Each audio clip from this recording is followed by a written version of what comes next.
अस्सलाम वालेकुम जी। आज हम next topic law of conservation of momentum देखेंगे। आपने जो लास्ट टॉपिक देखा था वो इम्पल्स था, और उससे जो लास्ट टॉपिक था वो second law of motion in term of momentum था, जिसको आपने डिफाइन किया था rate of change of momentum is equal to applied force F is equal to delta P over delta T.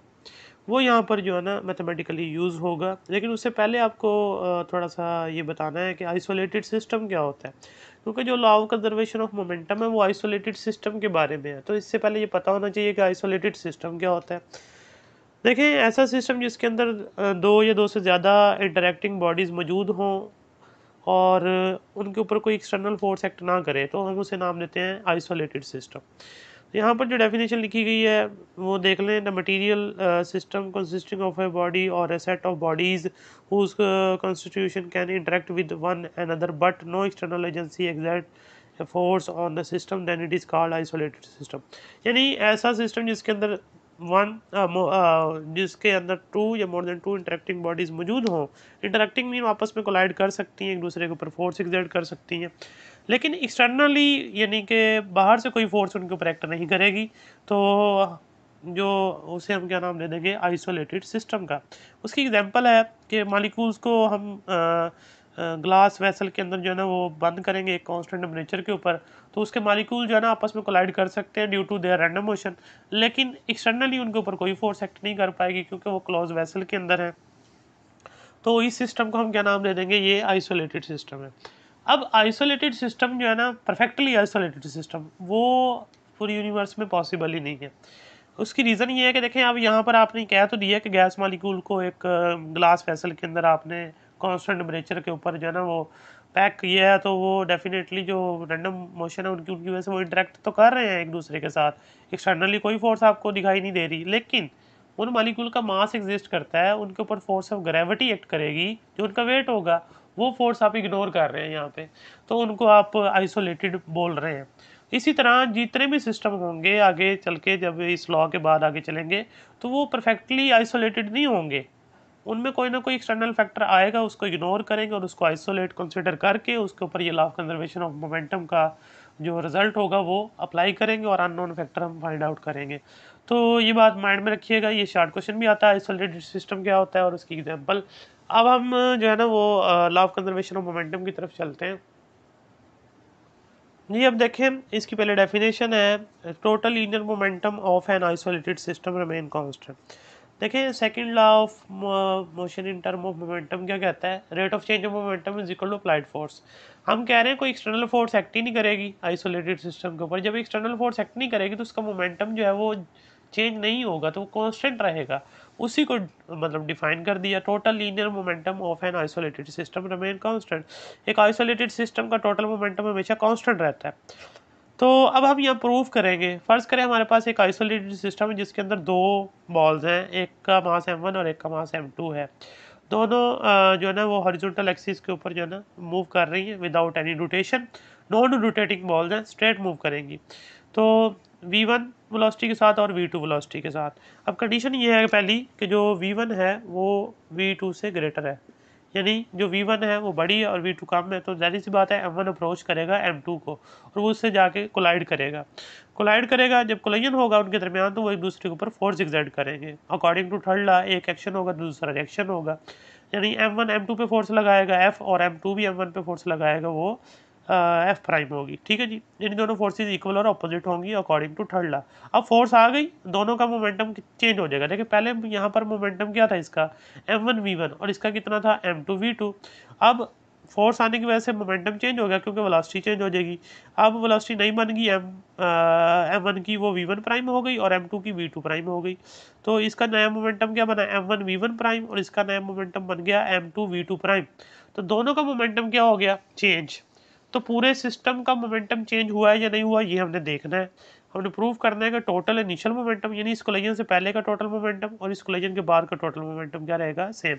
अब कोलिजन हुआ, collision के बाद की सिचुएशन क्या बनी कि जो v2 है वो अब ग्रेटर हो गई है किससे, v1 से, क्योंकि जो v1 है उसने अपना मोमेंटम ट्रांसफर किया during the collision to the m2।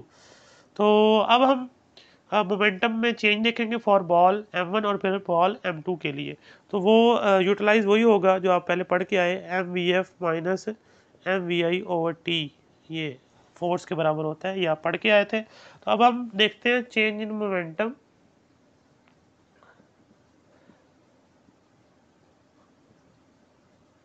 For m1 के लिए हम चेंज देखेंगे मोमेंटम में। तो सिंपली क्या करना है, F इक्वल टू जो फोर्स वो जो है ना लगा रही है, और उसके बाद देखो mvf है final velocity, final mean collision के बाद वाली, वो कौन सी है, v1 प्राइम। तो यहाँ लिखिए m1 v1 प्राइम, और फिर इनिशियल ये वाली है, तो m1 v1, ठीक है जी, और साथ में t। बच्चे यहाँ नॉर्मली करते हैं m2 v2 और m1 v1, वो मिस्टेक कर देते हैं। तो ये आपने ख्याल करना है, आपने चेंज एक बॉल का देखना है, उसकी फाइनल और इनिशियल मोमेंटम को आपने माइनस करना है। अब इसके बाद जो टी डिवाइड हो रहा है इधर, वो इधर एफ के साथ मल्टीप्लाई हो जाएगा, तो एफ क्रॉस टी और इज इक्वल टू क्या आ जाएगा, m1 v1 prime plus sorry minus m1 और v1, ठीक है जी। इसे आप क्वेश्चन नंबर 1 कह दें। फिर आप लिखिए चेंज इन मोमेंटम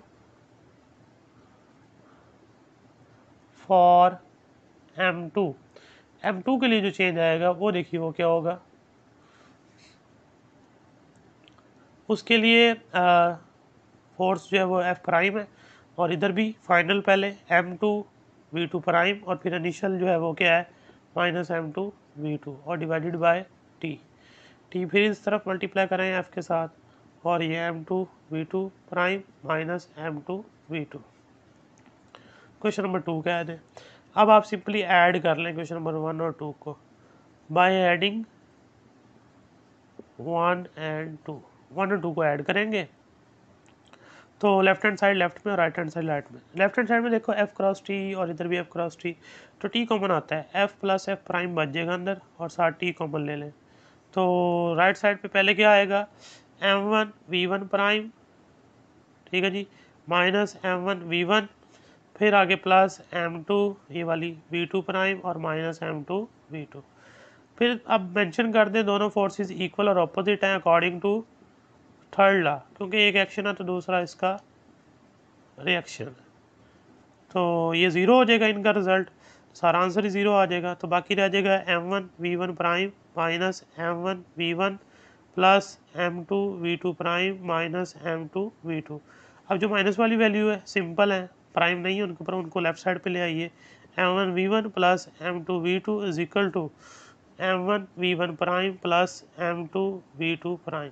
अब ये देखें, ये total momentum of the system before collision और ये total momentum of the system after collision. तो ये प्रूफ हुआ कि टोटल मोमेंटम जो है ना सिस्टम का बिफोर कोलिजन, इस कोलिजन से पहले और कोलिजन के बाद आपस में क्या है, सेम है। तो इनका इंटरेक्शन हुआ है, इनका इंडिविजुअली मोमेंटम चेंज हुआ है m1 का भी और m2 का भी, लेकिन टोटल मोमेंटम चेंज नहीं हुआ। तो ये है law of conservation of momentum. ये बहुत इंपॉर्टेंट क्वेश्चन है, ये पेपर में काफ़ी दफ़ा आया है, तो इसको आप अच्छी तरह याद कीजिएगा और प्रैक्टिस भी कीजिएगा। उससे आगे 2 डेफिनेशन है वो देखते हैं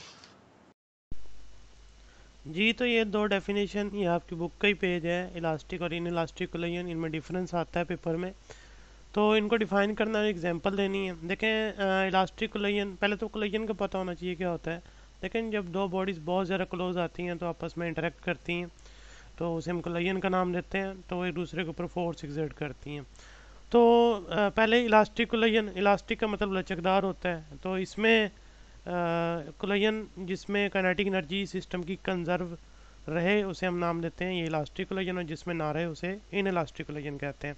अब इनमें कॉमन बात यह है कि इलास्टिक और इन इलास्टिक कोलिजन दोनों में जो टोटल लीनियर मोमेंटम है वो कंजर्व रहता है, मतलब बिफोर कोलिजन और आफ्टर कोलिजन जो सिस्टम का मोमेंटम है वो चेंज नहीं होगा, जबकि जो काइनेटिक एनर्जी है वो इन केस ऑफ इलास्टिक वो लॉस नहीं होगी, कंजर्व रहेगी, जबकि in case of an inelastic collision वो कंजर्व नहीं रहेगी, वो लॉस हो जाएगी। अब लॉस क्यों होगी, देखें पहली पैराग्राफ में जो है ना लिखा हुआ है, जब टेनिस बॉल कोलाइड करती हैं तो कोलिजन के बाद जब वो रिबाउंड होती हैं तो उनकी वेलोसिटी पहले वाली वेलोसिटी से कम होती है जो इम्पैक्ट से पहले थी। उसकी वजह ये कि प्रोसेस यानी कोलिजन के दौरान क्या हुआ, काइनेटिक एनर्जी लॉस हो गई, किस वजह से, उसकी फ्रिक्शन की वजह से, या फिर बॉल एक दूसरे को डिस्टॉर्ट कर रही थी, या हीट में चली गई और साउंड प्रोड्यूस हुई, तो डेफिनेटली वो काइनेटिक एनर्जी जो है ना वो लॉस हो गई। यानी एक आप बॉल को, हार्ड बॉल को सैंडी फ्लोर के ऊपर गिराएंगे तो वो वही दोबारा हाइट अटेन नहीं कर सकती।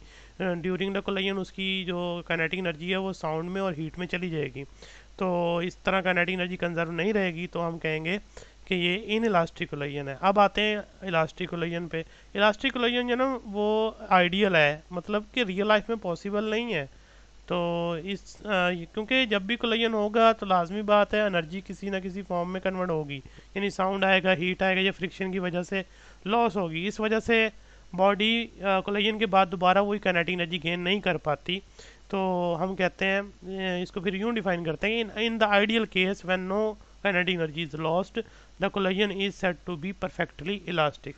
यानी कि आइडियल केस में जब एनर्जी लॉस नहीं होगी काइनेटिक, तो फिर डेफिनेटली उसे परफेक्टली इलास्टिक लगेंगे। उसकी एग्जांपल कह रहा है कि अगर आपने देनी है तो फिर हार्ड बॉल को हम ड्रॉप कर रहे हैं एक मार्बल फ्लोर के ऊपर। मार्बल फ्लोर जो है ना हार्ड फ्लोर है, तो वहाँ से वो जब रिबाउंड होगी तो नियरली वो इनिशियल हाइट, यानी जहाँ से उसे गिराया गया होगा उसी हाइट तक वो आएगी नियरली, मतलब थोड़ा सा वो लॉस करेगी। जो लॉस करेगी उसे हम निगलेक्ट करेंगे, तो और बाकी उस कोलिजन को जो बॉल का फ्लोर के साथ हुआ है उसे हम नाम दे देंगे इलास्टिक कोलिजन का। तो ये डेफिनेशन याद रखनी है, इनकी एग्जांपल्स देनी है दोनों की। पहली वाली की एग्जांपल आप दे दीजिए, when a hard ball drop on A marble sorry when a hard ball drop on A Sandy floor it cannot rebound to its initial height because during the collision it loses its kinetic energy into heat and sound। उसके बाद जब आप kinetic energy sorry ये elastic collision लिखेंगे उसमें तो ये example है ही नीचे। फॉर एग्जांपल जो hard ball drop on A marble floor लिखा हुआ है, ये वाली एग्जांपल, तो दोनों में एग्जांपल मस्ट है, क्योंकि ये शॉर्ट क्वेश्चन आता है, डिफरेंशिएट करने को कहा जाता है इलास्टिक और इन इलास्टिक में। तो कल हम इंशाल्लाह जो आज आपने पढ़ा है law of conservation of momentum का रिजल्ट, उसको नेक्स्ट टॉपिक के अंदर वो यूटिलाइज होगा, तो वो आप अच्छी तरह प्रैक्टिस कीजिएगा। तो कल हम पढ़ेंगे elastic collision in one dimension. Till then take